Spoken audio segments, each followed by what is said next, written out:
समाचार छोटाउदेपुर थी कि ज्यां पूर्व सांसद रामसिंह राठवाना भत्रीजा कुलदीप राठवानी हत्या थई छे। कवांटा पीपलदी गामे कुलदीप राठवा पर फायरिंग कराયું। फायरिंग बाद कुलदीप राठवाનું મોત થઈ ગયું છે। ગામના જ બે શખ્સો વિરુદ્ધ પોલીસ ફરિયાદ નોંધાઈ। ગ્રામ પંચાયતી ચૂંટણીમાં થયેલ ઝઘડા બાદ હત્યાને અંજામ અપાયો છે। આરોપી શંકર રાઠવા અમલા રાઠવા પર હત્યાનો આરોપ છે। ગણતરીના કલાકો બાદ આરોપી શંકર રાઠવાને પોલીસે ઝડપી પાડ્યો। આરોપી શંકર રાઠવા નિવૃત્ત આર્મી જવાન છે। અન્ય આરોપી અમલા રાઠવાને શોધવાની પણ તજવીજ હાથ ધરાઈ છે। तो भत्रीजानी हत्या मामले पूर्व सांसद रामसिंह राठवानुं निवेदन पण सामे आव्युं। राजकीय अदावतमां हत्या थई होवानी शंका व्यक्त करी छे। अठवाडिया पहेला गाममां गयो त्यारे आवी कोई वात हती नहीं। भत्रीजाने कोई धमकी आपतुं होय तेवुं सामे आव्युं नथी। गृहमंत्रीने मळी योग्य कार्यवाही करवा रजूआत करवामां आवशे। मुख्य आरोपीओने उश्केरवा पाछळ कोनो हाथ छे ते दिशामां पण तपास हाथ धराशे।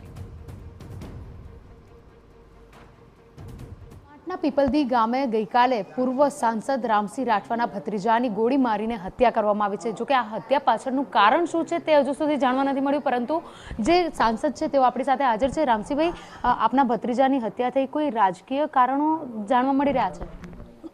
રાજકીય કારણ કે એ ડેપ્યુટી સરપંચ હતો અને પંચાયતનો સભ્ય પણ હતો, એટલે એ બની શકે કદાચ કોઈ રાજકીય વ્યક્તિ એમને જ્યારે દેખાતું હોય કે હવે આવનારી ગ્રામ પંચાયતની ચૂંટણી કે તાલુકા પંચાયતની ચૂંટણીમાં આ વ્યક્તિ આડખીલીરૂપ બને તો આમને પહેલેથી દૂર કરીએ એવું કોઈના મનમાં હોઈ શકે।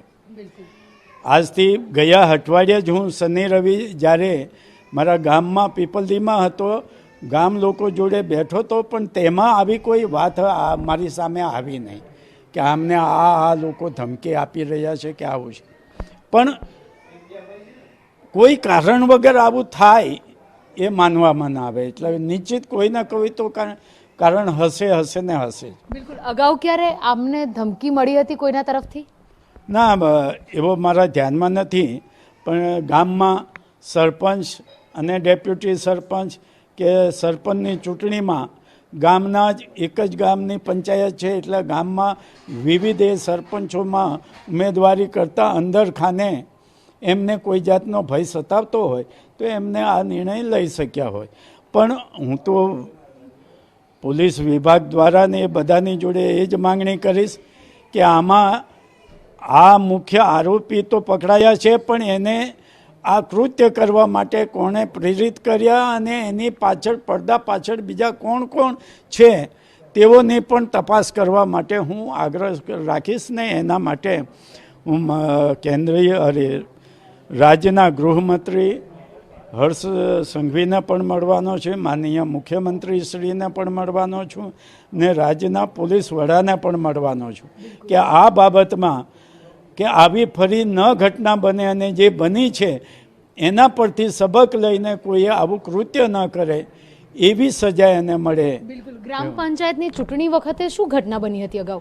એવી કોઈ ઘટના બની નથી। અમે જ્યારે ગ્રામ પંચાયતની ચૂંટણી આવતી હતી ત્યારે જેટલા ઉમેદવારો હતા એ બધાને જોડે બેસાડ્યા હતા અને કીધું હતું કે તમે બધા ભેગા થઈને એક નક્કી કરીને સરપંચ છૂટવો, પણ તે વખતે એની કોઈએ ન માન્યા અને પછી ઊભા રહ્યા, એ એમની રીતના ચૂંટાયા અને ત્યાર પછી ચૂંટાયા પછી કોઈ બીજો મોટો એ બનાવ ન બન્યો, પણ ત્યારથી કદાચ કંઈ ને કંઈ અંદર ખાને કોઈના મનમાં હોય એ બહાર નહીં આવ્યું।